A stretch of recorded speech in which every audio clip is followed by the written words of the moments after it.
Good afternoon, Professor Father Mathew Chandrankunnel. Thank you very much for accepting my invitation to give an interview. You are a Catholic priest, a philosopher, a scientist, and an organizer at the same time. You wrote many books on philosophy of physics.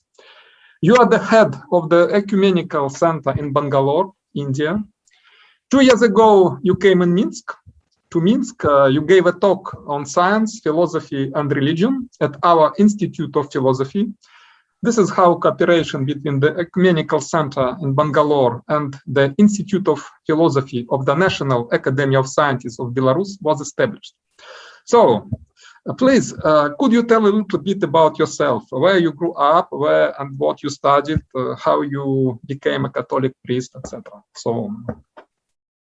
Dr. Francois Igor Pris, I am extremely happy that we met in Belarus, Minsk, 2018. And I am extremely happy that we could collaborate. Some years ago, I think we started writing to each other.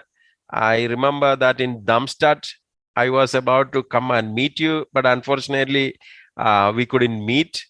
But it was extremely happy that we were capable of interacting in Minsk, and you are a generous host, and you took me around the different places. And as I told you that I have seen in Belgium, in Brussels, there were trains moving from Brussels to Minsk. So I have seen this.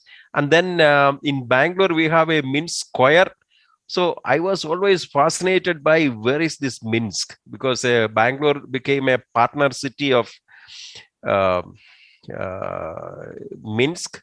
And then we have the Minsk Square. And then you have taken me and showed that there is also a Bangalore Square. So that was an incredible way of interacting with the Belarus culture, Belarus country, in and through you.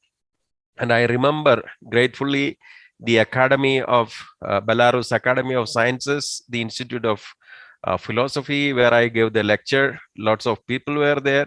It was a fantastic experience. So this collaboration between Dr. Francois Igor Pris and Professor Dr. Mathew Chandrankunnel, CMI, I think it became a meeting ground between two cultures, two cities, and two civilizations. And fantastic that we could interact, meet, and also collaborate. And your question about me as a Catholic priest and also into science, I must say that I am born and brought up in a village named Tikoi, that is in Kerala. And I studied in various other places. My schooling is from Tikoi. And I used to be an altar boy, where I go for mass every day. And then as I was going, maybe 4 o'clock in the early morning, sometimes very early, even the church would not have been opened. And I would see the wonderful stars in the sky. And that enabled me to integrate in a way my scientific pursuit and also my religious pursuit. After my schooling, I have also an uncle who was a Catholic priest. I have seen him coming, and he died 8 years ago. So he was a psychologist. So I could see that how in a scientific way he was trying to help people. So, and becoming an altar boy, assisting in the masses, that enabled me to pursue both the scientific pursuits as well as the religious pursuits. So I found a complementarity, and I was ordained as a Catholic priest in 1987 after studies of physics. And I have a practical training as a journalist. Then theology, philosophy, I studied in Dharmaram Vidya Kshetram, and I was after 1998, almost till 2016, I was a professor of physics, philosophy, science, religion, philosophy of science there. Then I had the opportunity to study physics, masters, then also for my PhD in quantum mechanics at the University of Leuven, Belgium. My superiors told me that you could go and study philosophy of science, and my favorite subject was quantum mechanics. So I always took professors who were capable of taking my pursuits. So there was a Professor Rulands, with whom he was the professor of philosophy of science. So I interacted with him, and then he told me that he did not know much about David Bohm. I want to know through your thesis what David Bohm did. And he was a mathematician, and he introduced another professor from physics. He is Professor Paul Doge, who was a collaborator with Roger Penrose. And I had a wonderful time in interacting with them. Even Paul Doge used to work with Penrose on nonlinear problems. So my studies there helped me to go deeper and deeper into the quantum mechanics. I had the great privilege of interacting with Friedrich von Weizsäcker, who was the former director of Max Planck Munich, and he sent me his articles. And I was fortunate also to Åbo at the Niels Bohr Institute in Copenhagen. And I found there was also Ilya Prigogine, who received Nobel Prize in chemistry, I think, and also order and disorder. So all these people in front of them, I found they were making me great. If I ask them questions, they are capable of sending me articles and interacting. So I found in them a humility, a wonder, curiosity in knowing, and that enabled me.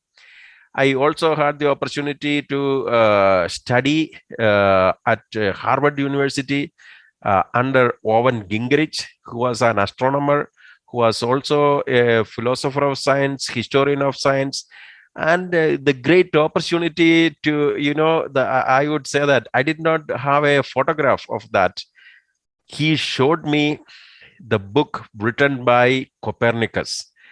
That book was, I think, in 1643, which Copernicus wrote, and he showed me, and I had the opportunity to take it into my hands. It was in Latin. Also, he showed me the other books of Galileo, and we were reading through the Latin, and he asked, so I was thinking Galileo was a deacon or a Catholic priest, but he challenged me. You prove that, he is a Catholic priest. So when that enabled me to go into deeper and deeper, and I found that he was not ordained as a Catholic priest or a deacon, but I think in one of the minor orders, because he used to get some scholarships.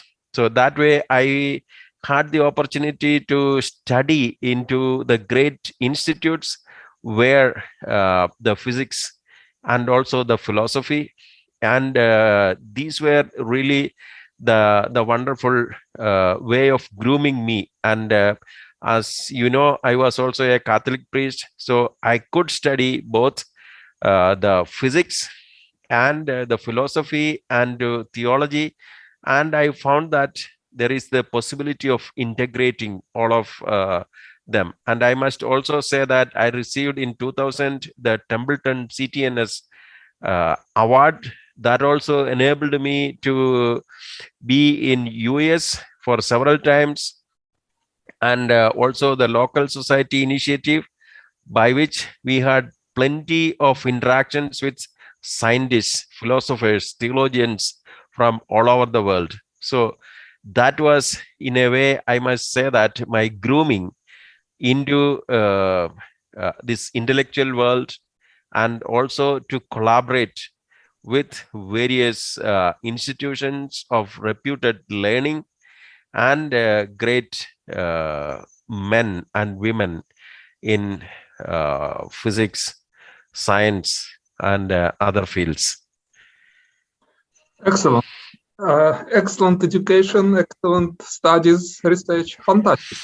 But let us start with the question of the religious faith. I recently interviewed Timothy Williamson, a famous British philosopher. He thinks that most religious beliefs are false. He's an atheist. And young Paul Dirac, he was about 25 years old. Once he said that if we are honest, and scientists have to be, we must admit that religion is a jumble of false assertions with no basis in reality. The very idea of God is a product of the human imagination. Niels Bohr, also one of the founding fathers of quantum mechanics, said, I feel very much like Dirac. The idea of a personal God is foreign to me. So are philosophy and science on the one hand and religion on the other hand in conflict, or maybe they complement each other? Fantastic question, Dr. Francois. Yes, while I was in Copenhagen, I visited the tomb of Niels Bohr. I have seen that there are an owl, because it looks like, waiting or during the night, searching for the truth. I have written as a research the physics, philosophy, and theology of Galileo Galilei under the tutorship of Professor Owen Gingrich. There, Galileo, we could say that the father of modern science. And for him, what is science? Science is the search for truth. And he said that it is an ascent to truth. So his science was, in a way, an ascent to truth. And we also see that, Copernicus, he was looking up into the sky, and during the night he was meditating. And Mathew, I think he was one of the great artists from Poland. He made a paint that, it is a kind of an encounter, a mystical encounter by Copernicus, looking up into the sky. And we see that, how we discovered. And also we must see that how Copernicus came into this great vision. There were from the Aristotelian geocentric cosmosophy, that is philosophy and science together, which was by Ptolemy, it was integrated into mathematical, and which was prevalent till the modernity. And it was the Islamic scholars, because they needed to find where is Mecca. And so they were looking about, and then they found the problems with the Aristotelian Ptolemaic system. They have amalgamated all the problems, and someone like Al-Tusi, so he almost made that, but none of them made that, we have to change the geocentric. It was Copernicus who found, when he found that, the sun, you can take it, which is from the periphery, put it in the middle, then there is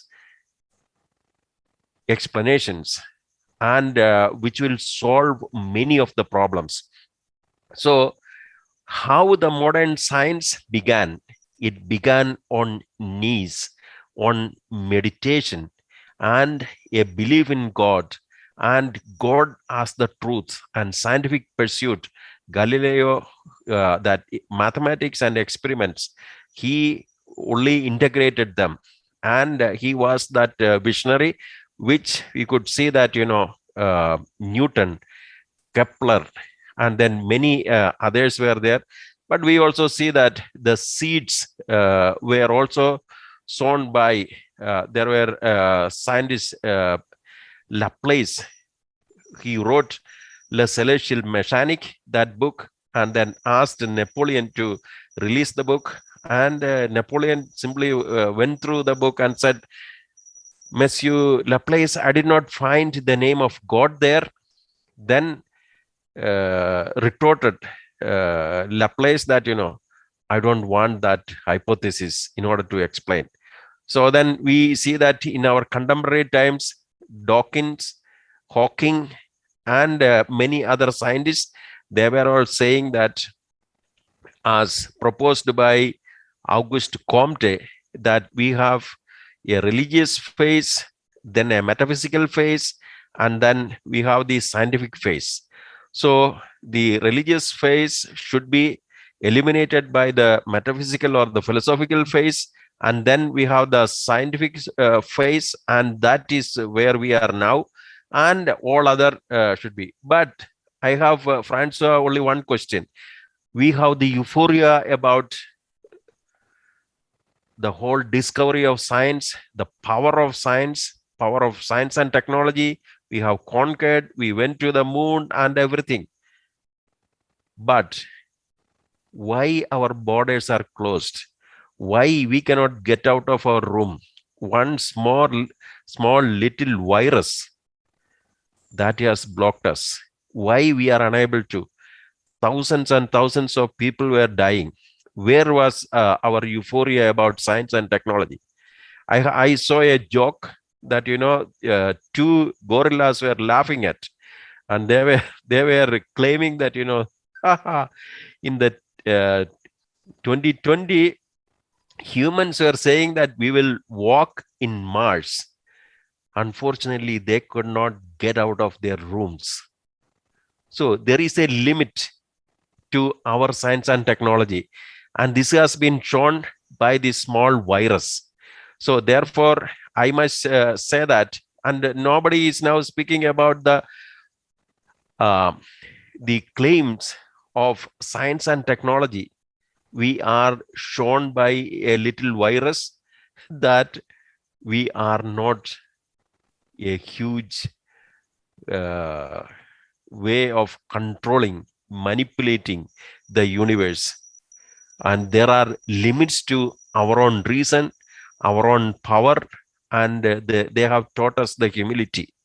So therefore, I must say that there is something superior intelligence. Many scientists, one Professor Padmanabha, who was the director of Indian Institute of Science, one of the very prominent in India, he told me that, you may call it as God, but I may call it as super intelligence.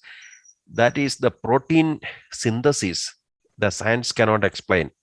And then I remember that the US, one of the scientists, Woloshek, when she was giving classes to us, she said that when I look into the cell, I find mystery.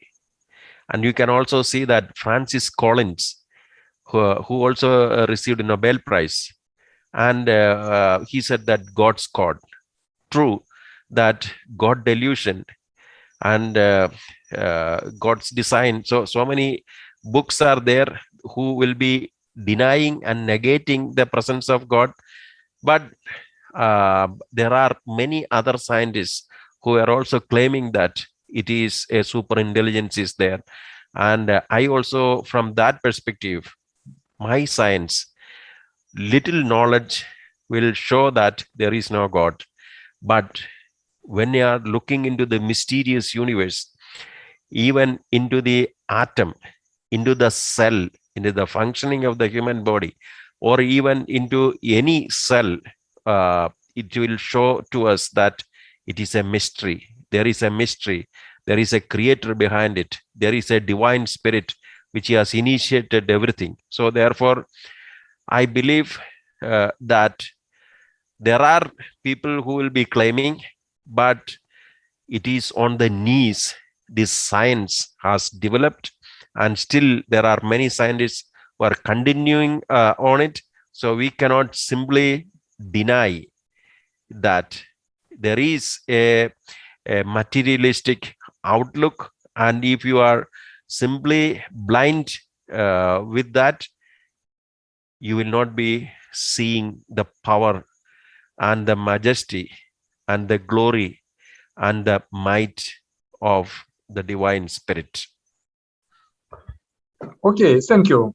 Father Mathew, for Niels Bohr, I refer again to the great physicist. Religion uses language in quite a different way from science. Bohr thinks that the language of religion is more closely related to the language of poetry than to the language of science. So religions speak in images, parables, paradoxes, and for Bohr, this means that there are no other ways of grasping the reality to which they refer. But that does not mean that it is not a genuine reality. So, do you think that all religious beliefs are literally true? Do you, for example, literally believe in an afterlife? Do you literally believe that there is an immortal soul? By the way, what major religions do exist in India? Well, I must answer to you from the Bohr's perspective first. You see, what is the greatest contribution of Niels Bohr? Principle of complementarity. Mm-hmm. And what does it say? Principle of complementarity says that you have a particle and you have a wave, and depending upon the experimental setup, you will be getting the result either as particle or wave, and these two together comprehensively give the reality. Why didn't he say that there is only one reality, it is a wave, and there is only a particle? And what was Einstein telling him? God doesn't play dice. So, and then what is the symbol? The symbol of yin and yang, which shows that, there are two realities. When one reality is at the top, then the seed of the next one is inside there, and it emerges into that. So he accepted that there are more realities, more than one. So by that itself, I would say that religion and science, they are complementary. So even unknowingly in his unconscious, Bohr might have been influenced by that, and that is what came through this principle of complementarity. So this is my answer to your question on Bohr and the others and the truth. But sorry, I must say that from the very beginning onwards, the Indian culture is more spiritual. In the Brihadaranyaka Upanishad, there is a beautiful poem. Asatoma sadgamaya tamasoma jyotirgamaya mrutyorma amrutam gamaya.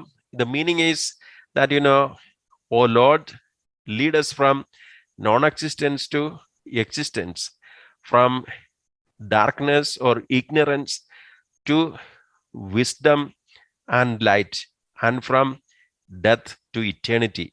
So that is from the very beginning onwards. So from the Indian culture, you could see this is the underpinning principle, that there is a spiritual dimension. And we have so many the Vedas, Upanishads, and in all those they will be saying the questions. There is also Kathopanishad, I think there is the question of Nachiketas. Nachiketas want to know what is beyond death.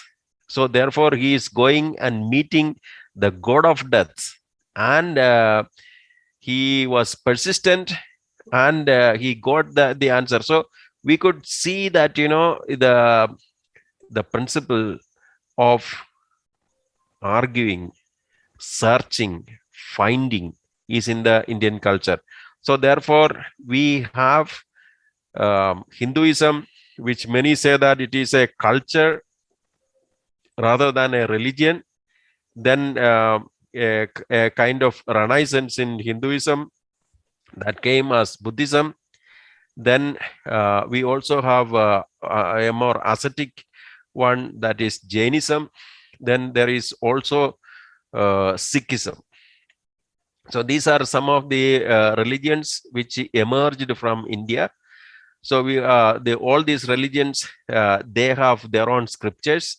I know very well Hinduism. When we were studying philosophy, we study the philosophical Shat Darshana, 6 philosophical systems. Then also the great books. Then also the ethical pursuits. So this we really study, and I could find the enrichment of all this. And then we also see that Lord Buddha, how he was renouncing. So we could see that he was in the palace, he was in affluence, and then he found the questions: death, sickness, old age, the change that is happening. And then he wanted to find. Then he became a monk, and he was an ascetic, and then he became almost skinny, a skeleton. And then he found that these two paths, one is a very affluent life he had, and then a very ascetical path. Then he found that I have to find what is the reality. Then he sat and meditated, and he found the middle way. So that middle way is that, sarvam dukkhamaya, there is the dukkha, or there is pain, suffering, and it is caused by our desire. There is an eightfold path that you can remove, and basing on that, we have the great philosophical traditions. And we have the Nalanda University, Nalanda, Takshashila, Vikramashila, which in the 5th century, 10,000 students. And I have visited almost 6 times there. And the philosophical richness. And His Holiness Dalai Lama asked me to go and teach them. So I taught the Buddhist monks. They taught me meditation. And I found that how enriched I am. I'm a Catholic priest teaching the Buddhist monks, learning from them the meditative processes. So that way I found the beauty of that. I also have friends from the ascetic tradition of Jainism. This is also the Tirthankaras, 24 Tirthankaras, and there is one of the most important person. So he showed how we have to keep an ascetical life, how he should conquer. That is Mahavira. So he is the founder of the religion of Jainism. Then we have Buddhism.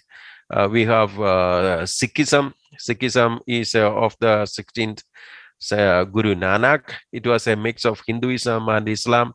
They have the book. They have 10 gurus. The last, after the last guru, is that the book. So therefore, they call it as Guru Granth Sahib. As a person, they sang beautiful chanting. I have gone also to many times to the Sikh Gurudwaras. And then we also have Judaism, who came to India. And then Saint Thomas came in search of them. Christianity in the 1st century. Then later in the 7th century, the Islam came. Then because of the persecution in Iran, the Parsis also came. And there is a beautiful message given by the Parsis. The king in Gujarat, the king in Gujarat, when they came by a boat, a country boat, then they asked asylum in the Gujarati king. Then the king sent a bowl filled up with milk. And then what happened? Showing that, there is no space. And then the Parsis, what they did? They took some sugar and put it into it. It melted. So then the king accepted, and the Parsis, They are great industrialists, great musicians, great actors.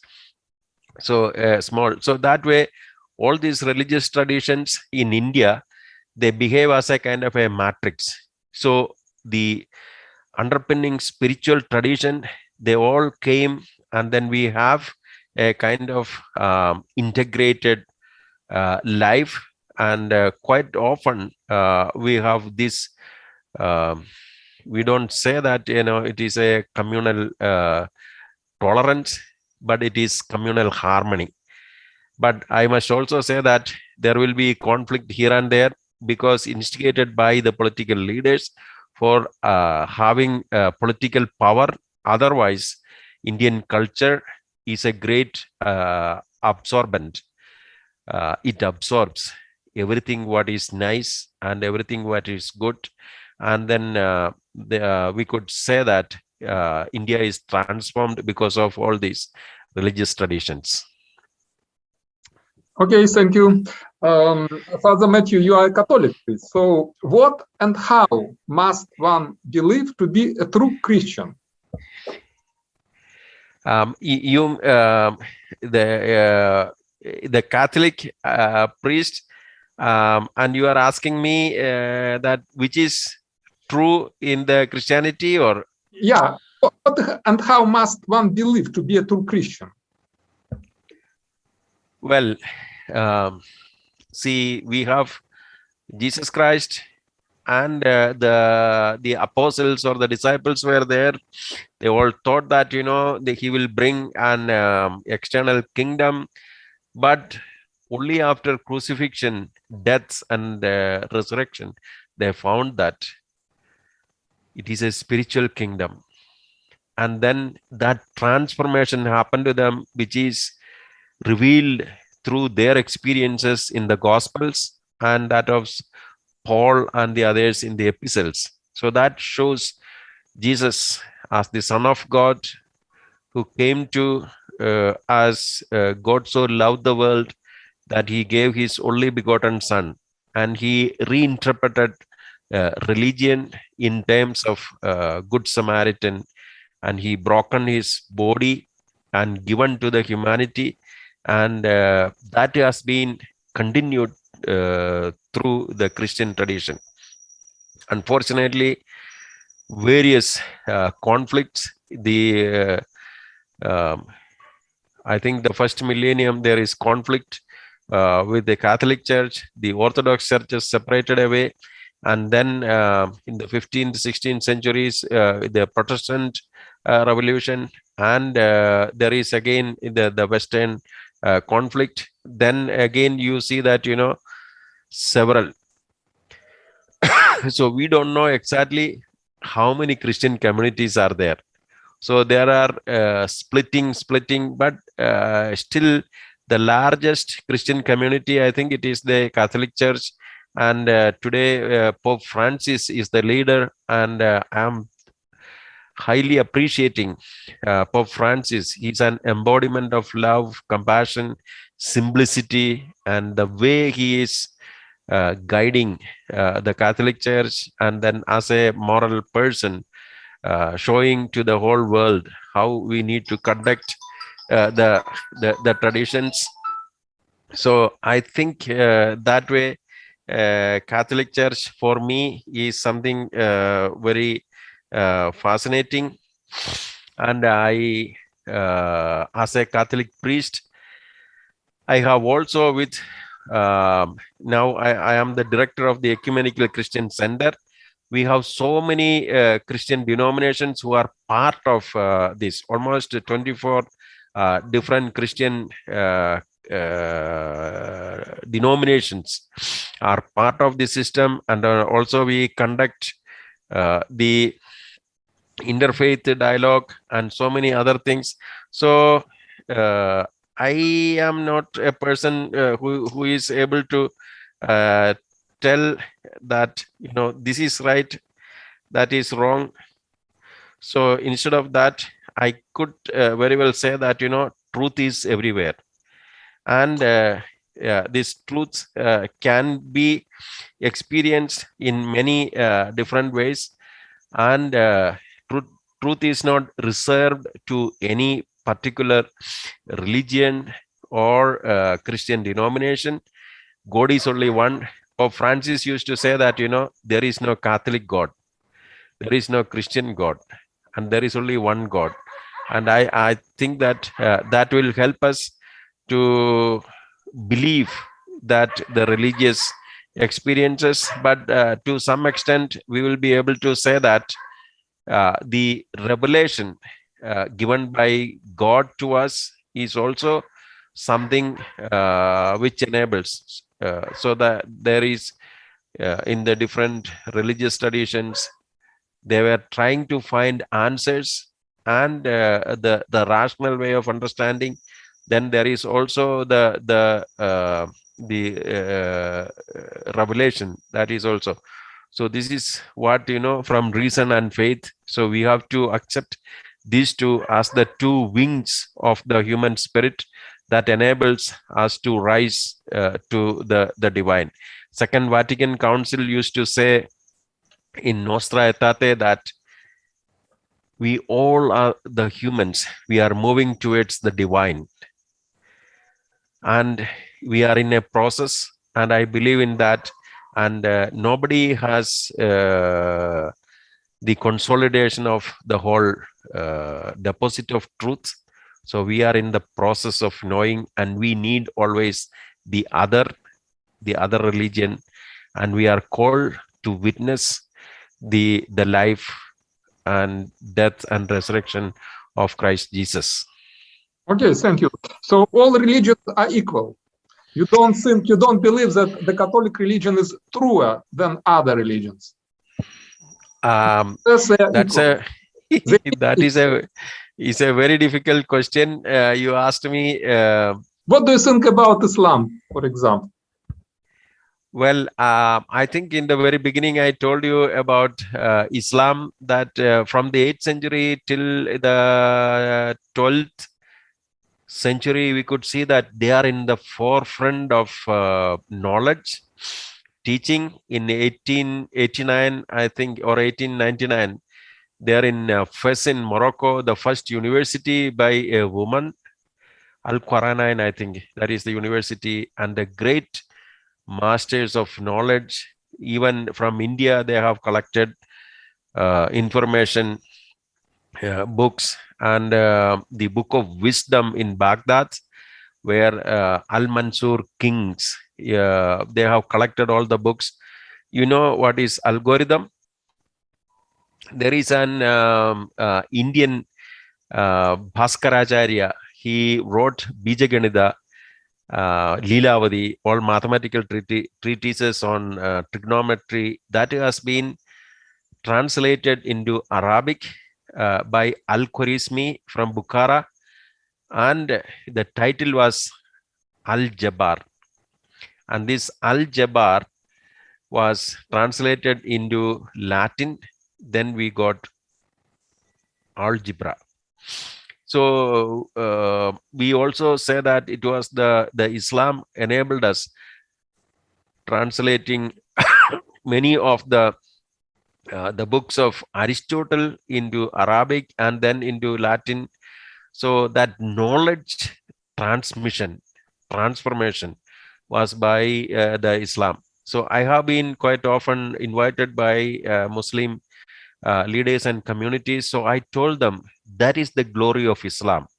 So they need to rediscover that path of knowledge, the path of rationality. But it looks like that from the 11th century, there is some religious leaders who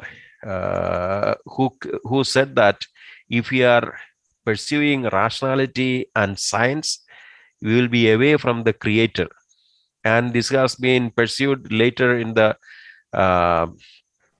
Al-Ghazali, I think, in the 12th century, 13th, 14th centuries, Ibn Taymiyyah, and then in the 18th, 19th century, we have Ibn Wahhab. So they pursued a different way of moving away from the rationality, and it was true faith. We have great Nobel Prize winners like Abdul Salam from Islam, but moving away from rationality, I think that might have misled them. They have to bring back into this rationality and the faith together, so that balancing would enable them to rediscover the great glory of Islam. Okay, thank you. So can we summarize what is religion? What is the difference between religion and science? Well,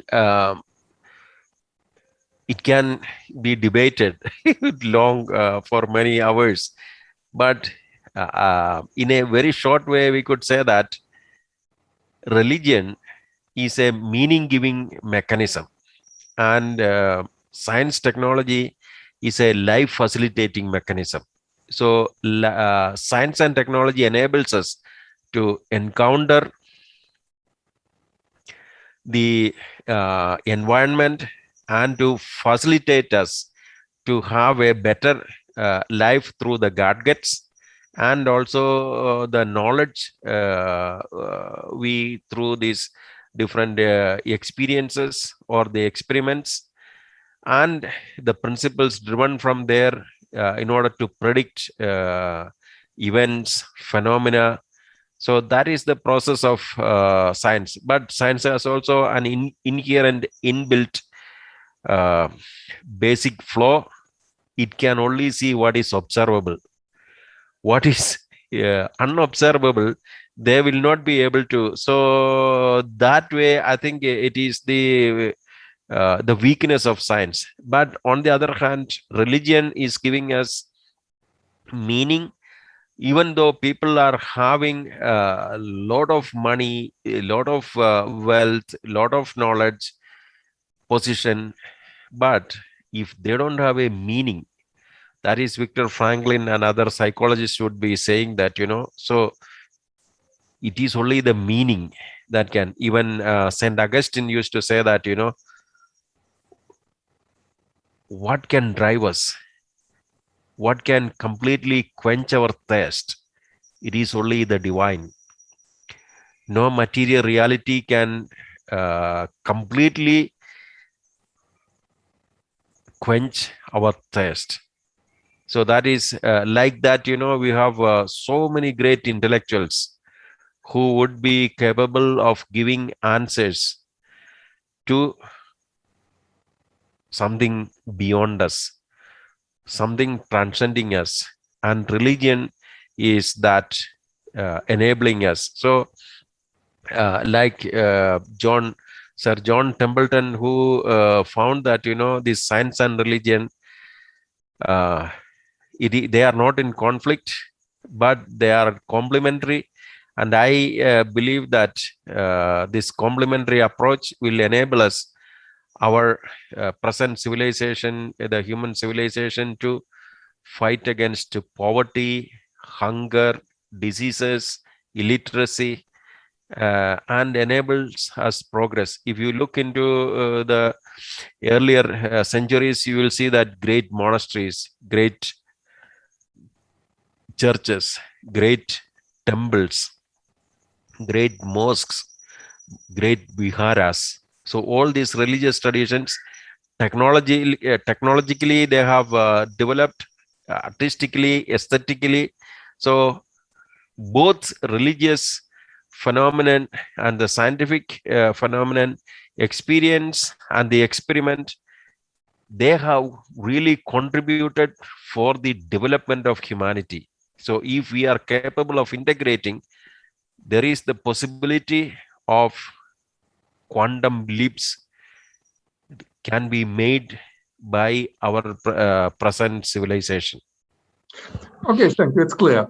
So, Father Mathew, you are the director of the Ecumenical Center in Bangalore, India. So, could you tell a little bit about the center? What are its objectives, achievements, and so on? Well, this is the personal project of a Marthoma priest, one of the St. Thomas Christian who into we have split into different Christian denominations. So in that one priest from the Marthoma tradition, Reverend Dr. M.A. Thomas. So he was the visionary. This visionary person thought that there should be a place where every human being, irrespective of caste, creed, geography, gender, they could come and meet together. So in 1963, he had that vision, but he was also a true Christian.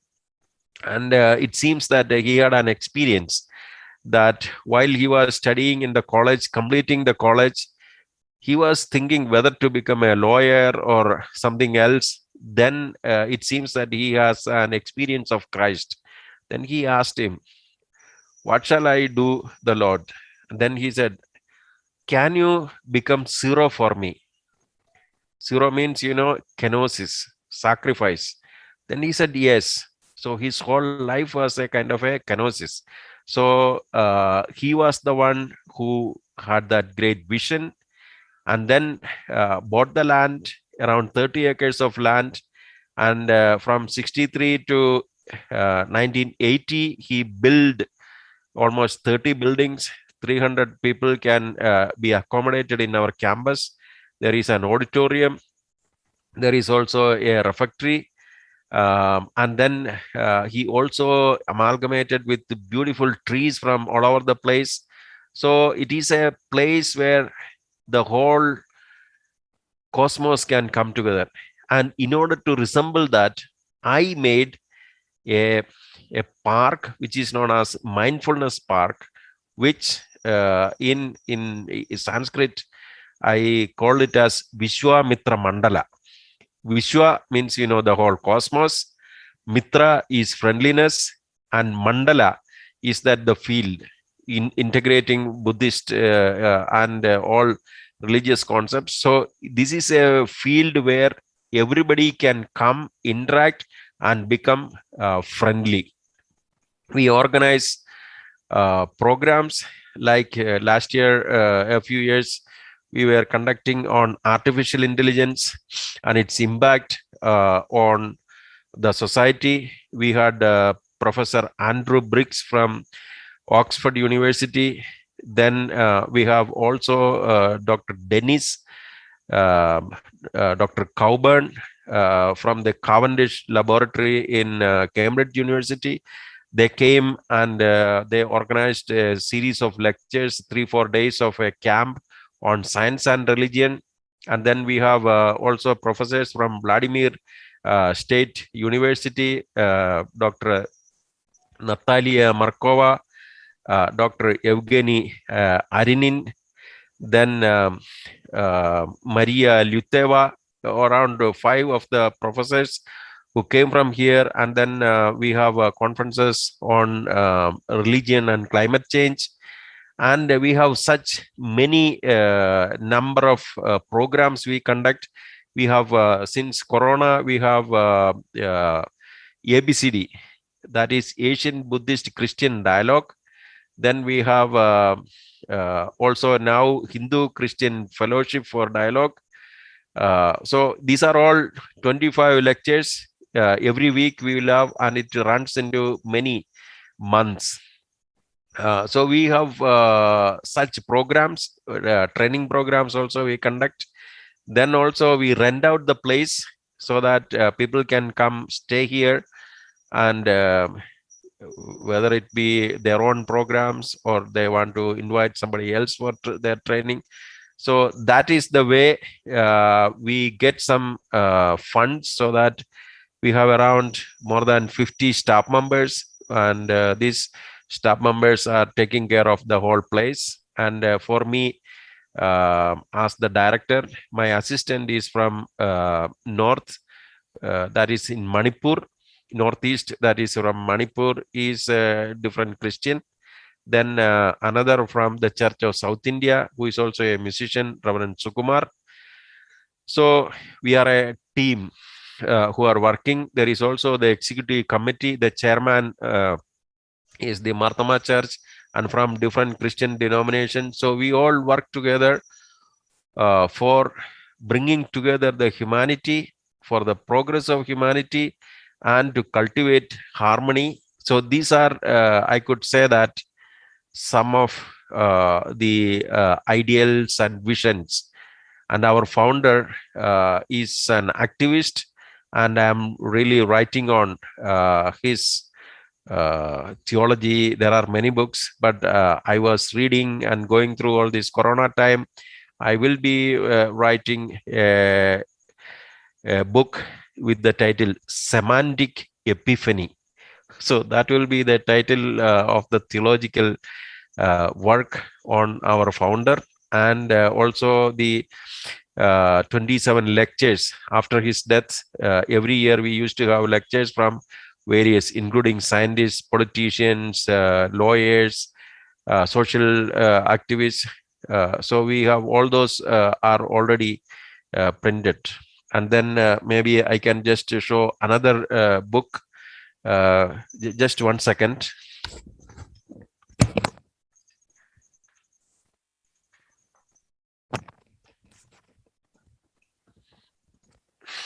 Yeah, this is a book which I edited with someone else.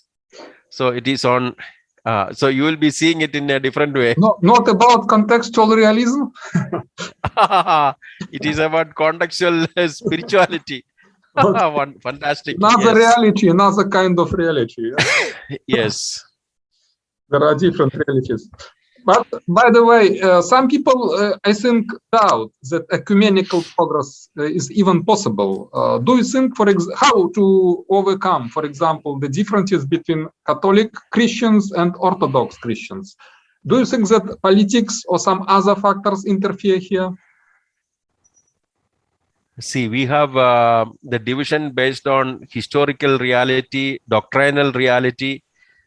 So we are groomed into it, and I think transcending that, it will be a difficult process. But we can find similarities, we can find common elements, and also we can work together. So I believe more in the practical ecumenism. We call it as wider ecumenism, and I have given a few lectures on what is wider ecumenism. It is ecumenism, oikomene. So that is the Greek word you will be knowing. Managing our home. What is managing our home? Managing our home is in a way of interacting with everyone, what is useful and good for everyone. So instead of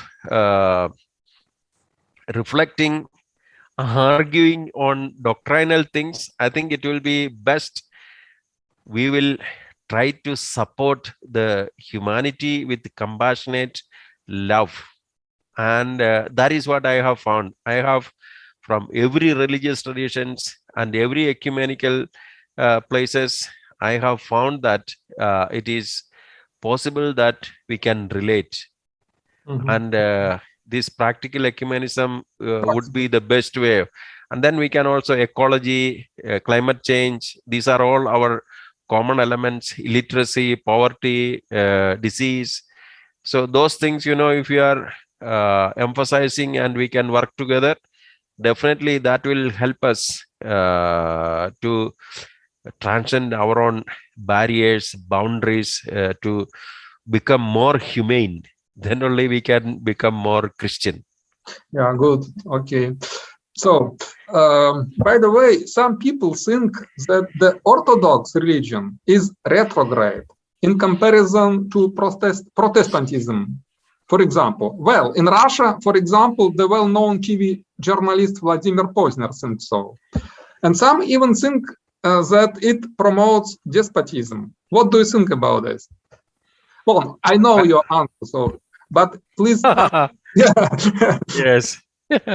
I told you that, I have been into Greece and also the Mount Athos, which is one of the deepest Orthodox tradition.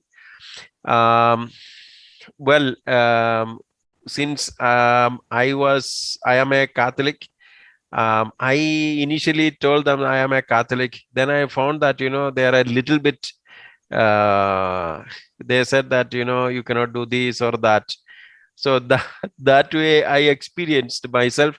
But I asked later what would be then I found that, in the Middle Ages and the later, there were many Latin Christians who came and killed their monks, drowned their monks, abbots.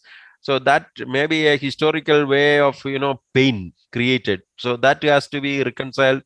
But in Xenophontos, another monastery there in Greece, Mount Athos, I thought that, that would be a place where, so I couldn't relate to him because he was speaking only Greek. So somebody was called by the abbot to translate Igumen. Igumen called somebody and then he translated that I am a Christian. So simply without anything, that abbot Igumen hugged me. So I did not find any difficulty with there, but I also was there for the Pentecost day, and then I found so fascinating the liturgy.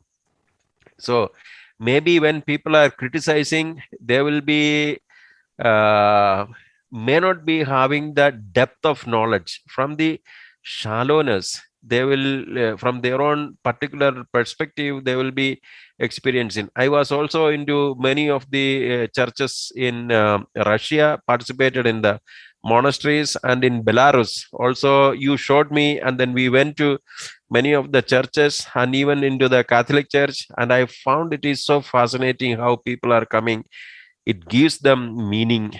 And see, almost 75 years communism was prevalent, but I have seen in Russia many of these monasteries and the churches are filled up with the people.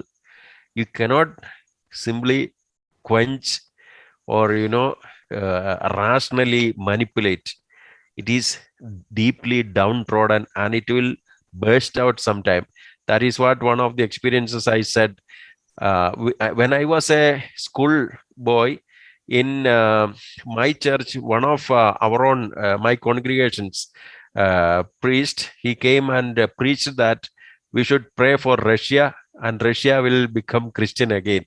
And I was simply laughing at him. I was a boy only, that how it can be changed, how it will be possible.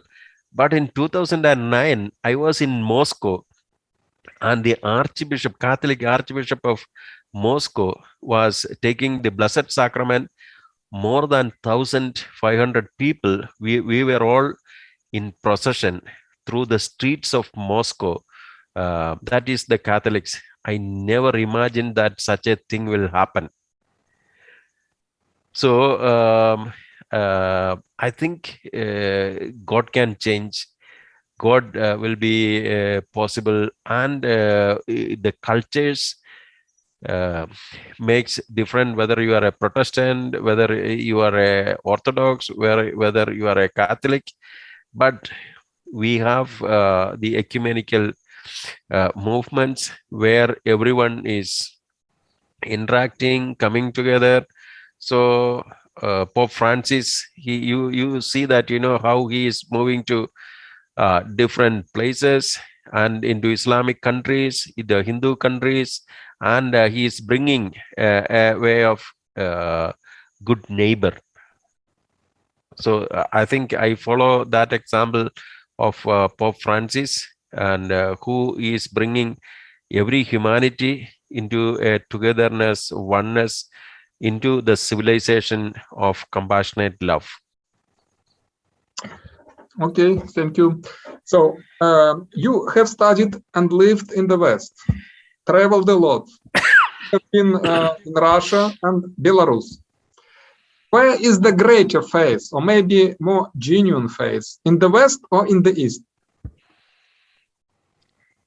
That is again another difficult question. So You're not obliged to answer. So in the West, we say that till the 18th, 19th centuries, they were sending missionaries to other places and deeper ways of promoting, witnessing Christ. And then after Enlightenment onwards, we see that the changes, the Protestantism and everything. And I have seen in many churches, since I was also in US, in Europe, I was parish priest in several German churches. The participation of the people are much less. Maybe that the priests and the church itself failed to show them meaningful way of being a Christian. So maybe a hollowness entered into the leadership, and that was exhibited to the people. So they found there is no meaning. Maybe authoritarianism, pompous, rather than the serving mentality, all those things. But you see that what I have experienced in the East, see, after years of persecution, suffering, communism, atheism, there is an outburst for religious experience. I have seen many youngsters who are becoming monks in all these Belarus, Russia, Greece, and other places. That is the Orthodox places. And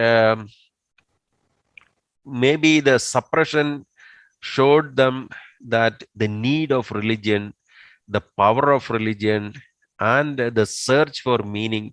So I think that is the way. So maybe rather than the West, now it is in the East, more search for. And I think also the Russian President Putin, he is standing his way as that, he's a good Christian. He's relating very closely with the Patriarch of Moscow. Then I think he visited Pope Francis. So that way he is behaving more of as a Christian leader rather than in the West, there is the differences between the church and the state. They are political leaders, so therefore they don't want to mingle with that politics and religion. So that way I appreciate the Eastern tradition, and through Dostoevsky, I must say that the power of genuine faith, the faith in Christ, faith in the cross, the power of cross, ability to transform, which I found in Dostoevsky's Brothers of Karamazov, Crime and Punishment. So I really admire. Okay, thank you. So I come back to physics. Professor Chandrankunnel. For Werner Heisenberg, I refer again to a great physicist, one of the founding fathers of quantum mechanics. In quantum mechanics, we can say nothing about the atoms themselves, because predictions depend on the way we pose our experimental question. So it's no longer possible to make predictions without reference to the observer or the means of observation. To that extent, every physical process may be said to have objective and subjective features. Also, for Erwin Schrödinger, particles have the mode of existence of a rainbow. Schrödinger was inspired by Vedanta and Buddhism. Also, the French philosopher Michel Bidbol, and not only him, sees interesting connections between Buddhist philosophy and quantum mechanics.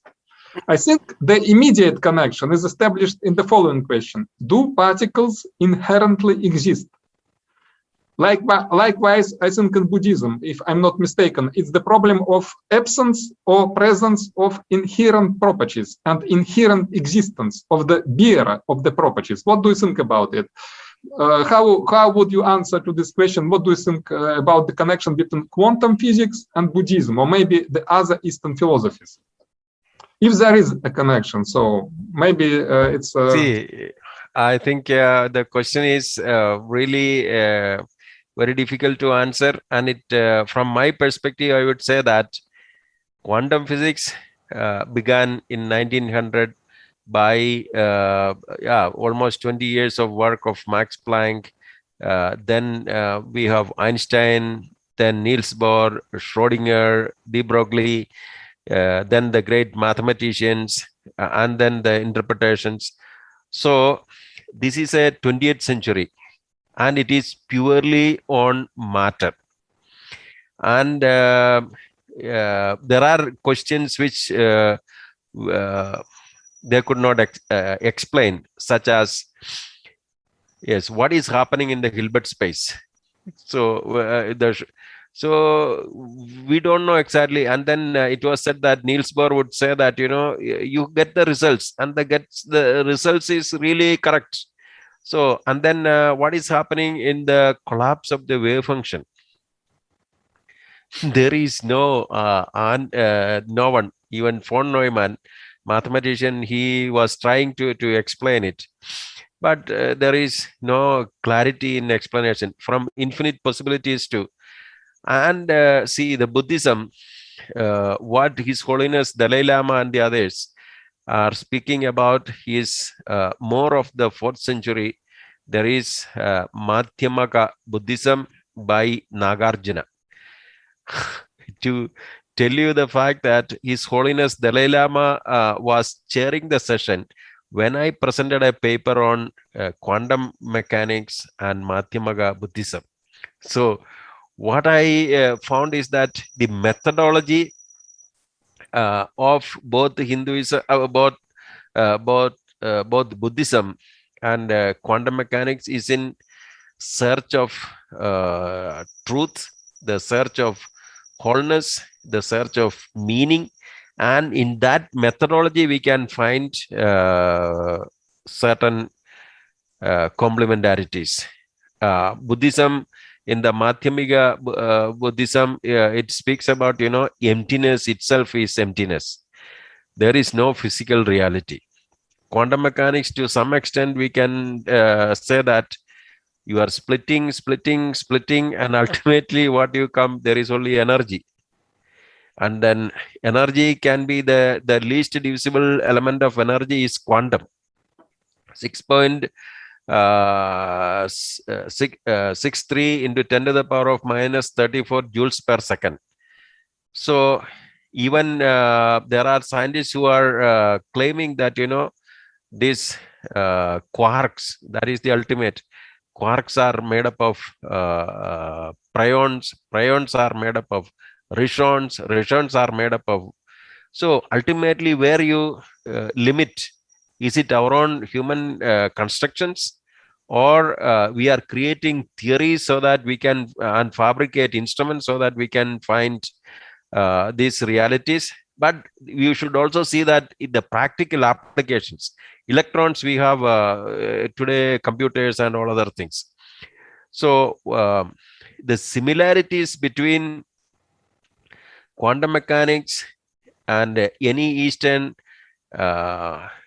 philosophy or religion, especially Buddhism, I think it would be far-fetched.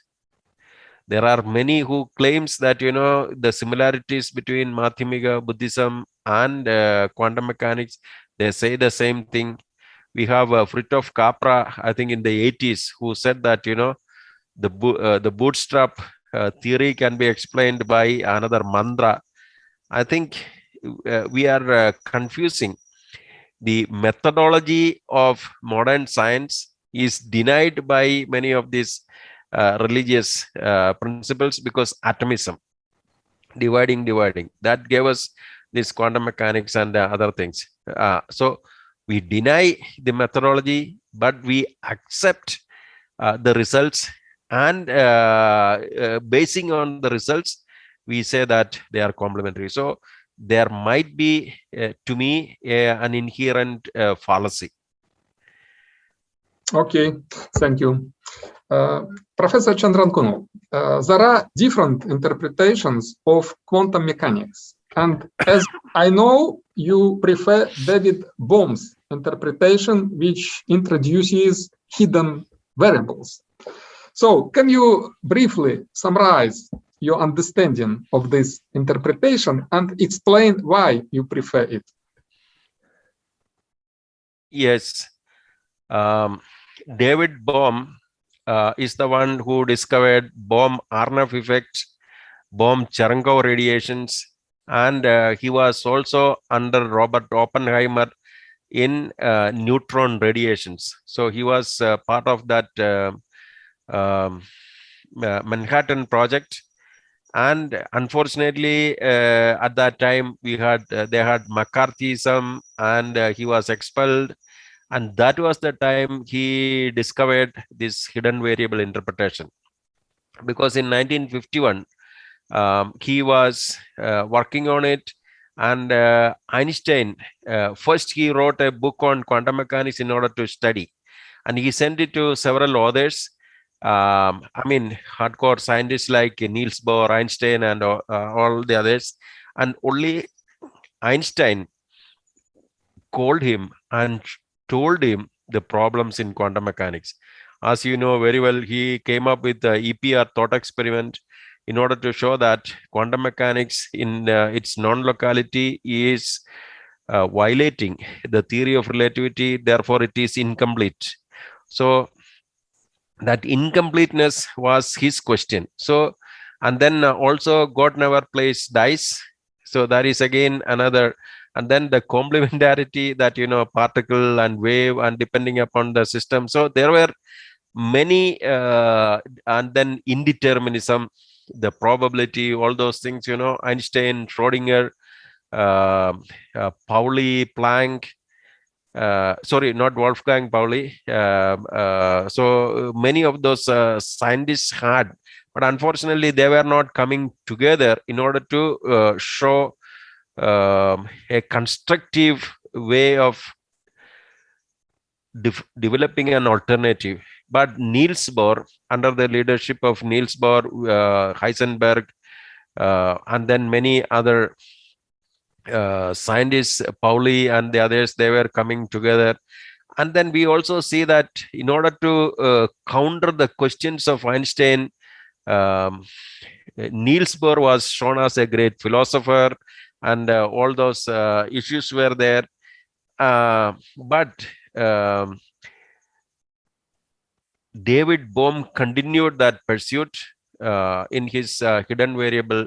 And then EPR, he gave that the polarization or left or right changes. And then convincingly, he pursued. And then there was the mathematician who considered that there is there will not be another interpretation, and there is an interpretation in quantum mechanics. So one of these should be correct. John Stuart Bell, J.S. Bell, and in his books, Speakable and the Unspeakable, and then many others, who he will be ridiculing Bohr and the others. And then he found that there is no different interpretation in quantum mechanics, only Copenhagen. I think it was by Heisenberg and von Neumann together in 1935. They have made that incompleteness theorem, that there will not be any. And then we have also this interpretation by David Bohm. So one of this should be wrong. That was J.S. Bell. Then J.S. Bell found that, both are right. What is that? That is, local interpretations are denied by this Heisenberg von Neumann theorem. Non-local, so David Bohm is a non-local one. And what so he was proposing that there is a quantum potential. From Bohm-Arnav effect, we could see that, a solenoid will be splitting the light rays. This light rays, how it will be split? From a solenoid, there is nothing is coming out, only inside. But here, underneath, the light is split by. So he proposed that there is a quantum potential. So the Schrodinger wave equation, from that he is deriving a quantum potential and developing it into just like the electric potential and the magnetic potential, and there is this quantum potential, and this quantum potential is guiding the particle and the trajectories which were, so all those more mathematical developments were made once he came back to Birkbeck College in UK, and I closely associated with his assistant or associate, Dr. Basil Hiley, and he used to tell me how both of them were, how Basil Hiley has become a kind of a soundbox for David Bohm, and then just before his death in 1992, they wrote a book, not as hidden variable, but ontological interpretation.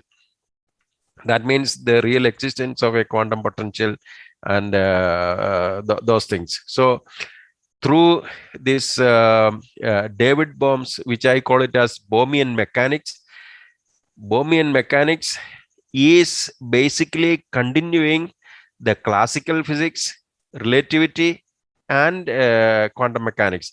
There is no indeterminism. It is possible, but the result. So my question was how three different theories on the same physical matter interpreting the reality, two theories as deterministic, one theory as indeterministic, and there are scientists who claim that it is because of the matrix mechanics. A into B is not equal to B into A. So instead of matrix, if we are using Clifford algebra and then other mathematical interpretations, it is possible that we can have a different way of determinate quantum mechanics. So but still I would say that David Bohm's interpretation needs to be better theoretically, experimentally proved, that there is no exact experimental proof for the interpretations of but ultimately it gives almost the same predictions and the experimental results. So there is not a very specific experiment which is capable of giving a unique experimental result to validate Bohmian interpretation, but it gives a better meaning. So therefore it is better than the black box theory of Copenhagen interpretation, where Niels Bohr used to say that don't look into what is happening there, you get the result. And most of the scientists are really concerned and worried only about the results. But physics is not exactly, it is trying to understand the phenomena as according to Einstein. So I think that way. And then we also see that we cannot quantize relativity and we cannot relativize quantum. Still, that is the problem. We have string theory, superstring theory, H theory, M theory, so many theories, but we have very difficult to have this relativity and quantum mechanics to be fused. And I think maybe we need to have more physical concepts and somebody or a group of collective together when we have this the Big Bang and all, the cosmic singularity. So where we need to explain with a new physics, and there I hope that that new physics will enable us to find what is the new way of looking at the universe. So, but do you think that quantum ecumenism is possible? There are different interpretations of quantum mechanics, or only David Bohm's interpretation. So, well, see, most of the scientists are interested only in the Copenhagen interpretation, but many others, you see, Everett. There's also Everett interpretation, cubism, and so on. there are too many interpretations. So that means, as you said, that Christianity divided into different groups. Quantum mechanics is also, each one is having. So see, infinite interpretations, infinite universes. So these are all, I think, a far-fetched way of. Many world, many mind interpretation. Yeah. So all those things. But maybe these are. But whether some scientists say that you are wasting time on studying them, and you only need to. I think that is the reason why in many universities and all, no other interpretations is given, only the Copenhagen interpretation. But I think we should be able to give insights of these interpretations to young scientists, so that they can, in future, they can work on it, and they will be capable of flourishing new way of looking at the universe, new physical theories, rather than just like the horses, you are closed, narrow paths. Is scientific truth is different from the religious truth, or there are two kinds of truth? Well, I understand that you, is there the religious truth? I think that see, there is truth is only one, and scientific truth is also a subset of these ultimate truths. And as I say that Galileo, for him, doing science is truth, searching for truth, discovering truth, and understanding truth. So he was in the process of an artist. He is also searching for truth, and through his either realistic or cubist, or he is also expressing that truth. So truth is I think only one, and there are not many. And that truth, as Gandhi, our founder of our nation, father of our nation, who said that God is truth, truth is God. So the expressions of this truth is the different ways of. In German, there is a beautiful expression, Anknüpfungspunkte. So you might be knowing it, since you are in Darmstadt and you're knowing. So the points of contact. So all these, whether it is science, whether it is art, whether it is literature, whether it is culture, these are all points of contacts with the ultimate truth. Okay, thank you. Father Mathew, what is the relation between religion and ethics, and religion and politics? Well, religion and politics is very dangerous. So do you think that philosophers, scientists, or priests should be out of politics? Oh, well, we see that there is the Sakharov. You remember that, who was into this nuclear research and all, he found the problems. So he became a politician in a way to control all these destructive armaments. So scientists can become politicians for a greater cause. Because what is politics? It is developing the consciousness of the people, moving the masses. Often people say that, masses are asses. So you need to move them, and only a political brilliant mind can enable to lead them. So if scientists are capable of moving the masses, then they will be also losing that scientific pursuit. Often the scientists will be completely absorbed into their research. They don't want even to speak. So therefore, these are two contradictory pursuits, and those who are talented, maybe see the German Bundeskanzler, the present. Angela Merkel, yeah. So who is she? A Angela physicist. Merkel, German chancellor, yeah. Yeah, German, She was the a physicist, yeah. Bundeskanzler. She has She had been, a she had physics been a physicist, yeah. doctorate, and then see 18 years, and then how she was capable of leading not only Germany but the whole of Europe. I think she was so physicists can also become, scientists can also become political leaders, and then political leaders as or religion and politics. See, who is the founder of the European Union?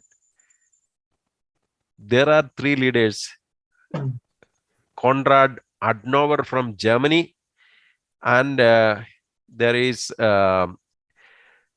General de Gaulle.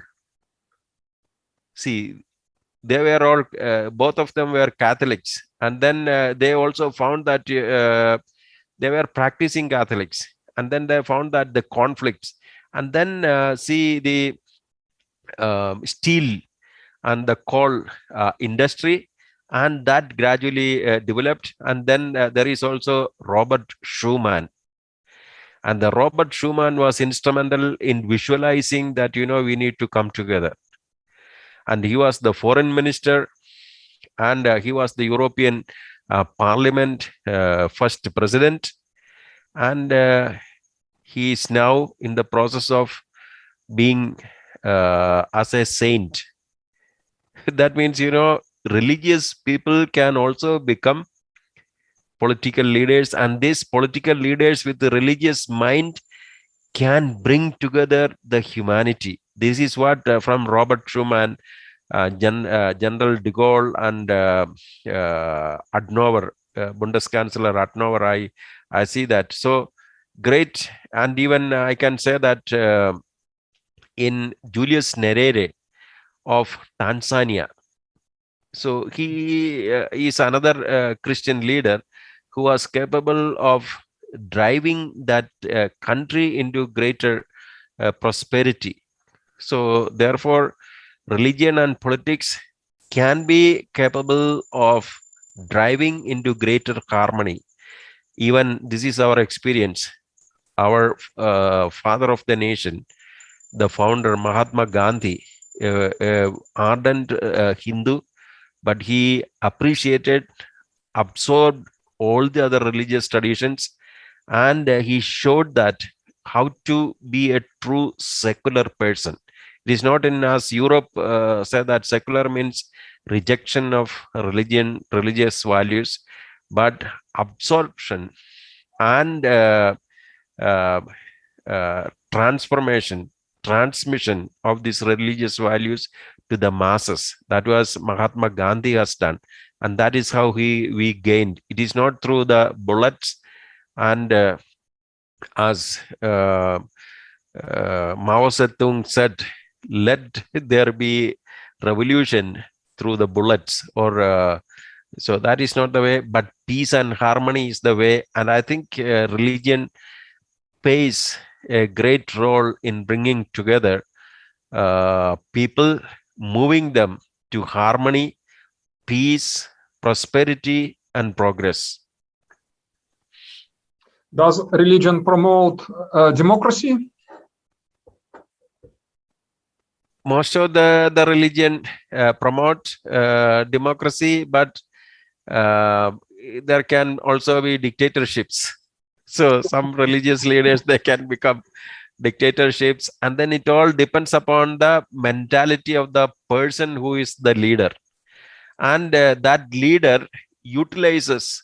So we have see, in Europe you have the Machiavellian principles, and we have another person, Kaudilya or Chanakya's Arthashastra. That means how to conquer wealth. There is a book that is in the BC, Chandragupta Maurya. So that time of he was an empire. So there are one of my students who compared. So I used to teach them, and then I found that in manipulating the masses, the political leaders, So both of them are saying you should exhibit yourself as a religious leader, but you should not have any religious faith. You should be ruthless, and you should also never cater second rank leadership. So I think those who are politically following Machiavelli or Chanakya, whoever they are religious or they will follow only this political. They are the right and the might, and they should have power till the end.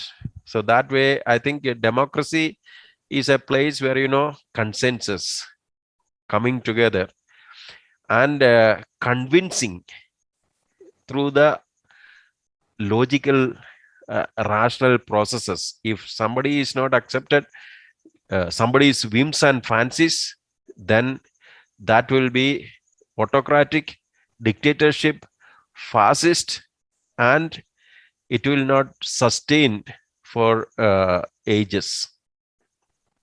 It will collapse. Okay, thank you.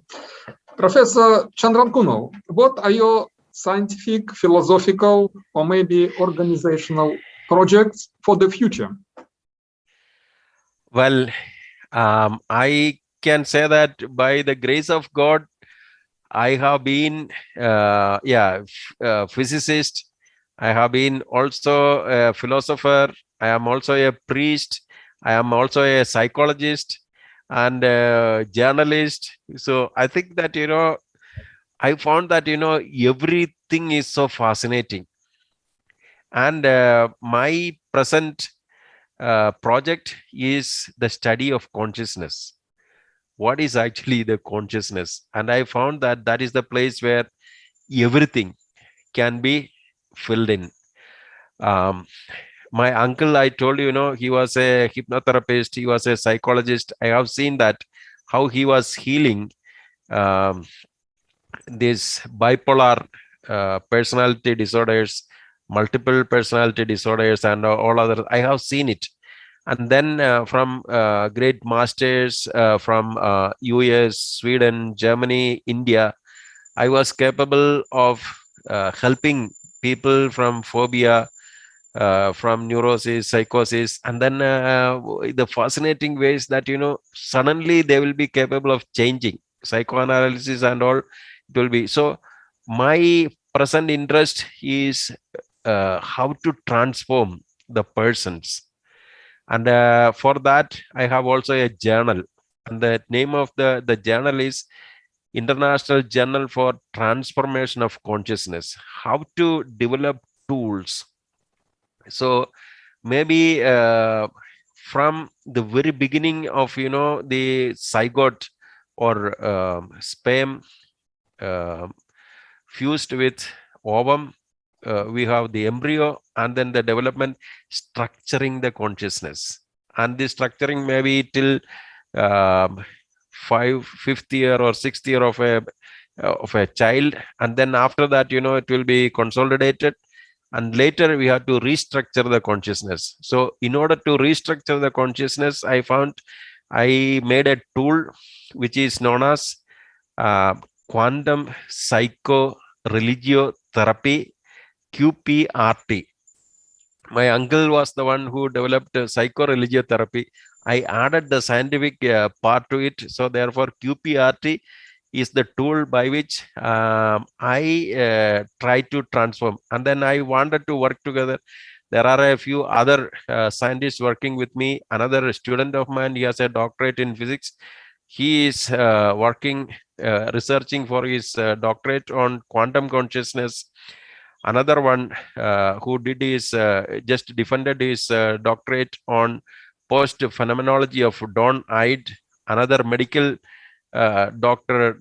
Navya, she's also a religious sister. She's also associated with me in studying this consciousness. And then another neurophysiologist who has already a doctorate in neurophysiology from NIMHANS, Bangalore.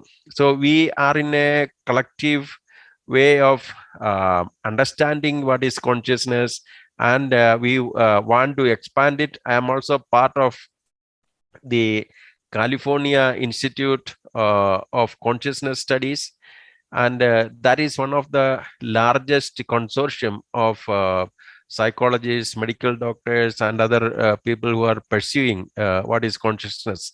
So the present target is studying the consciousness so that we are capable of transforming the consciousness. So from religion, science, philosophy, art, aesthetics, everything.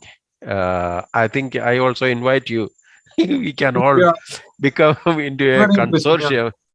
Yes. So most welcome, Dr. Yeah, Francois. I hope our Pris. cooperation will continue. Yeah. So, Professor Father Mathew Chandrankunnel, thank you very much for this interview. It was my pleasure talking to you. I hope our cooperation will continue. All the best for your work and for you. Goodbye. Thank you, Dr. Francois Igor Pris. The few days I stayed with you there in Minsk, and then you took me to different places, and the way we were interacting, and then going through different places, experiencing the beautiful landmarks in your country, and also I still remember the cry of the mothers. So there, in the Minsk square where that is there. So it was such a fascinating experience for me to live with you, and also the beautiful library, and then the Second World War museum. So these are some of the things which has pitched in my heart, and I am absolutely sure that we will continue our collaboration and our cooperation, and probably if I am there in Europe, definitely I will come to you again, and maybe next month I have a chance. I think the possibility that then if possible I would like to come interact with you. And I remember this Belarus Academy of Sciences, where the Institute of Philosophy is part of it. So this science, philosophy integration, that is something very important. And I appreciate very much our friendship and your invitation for me to come to your place.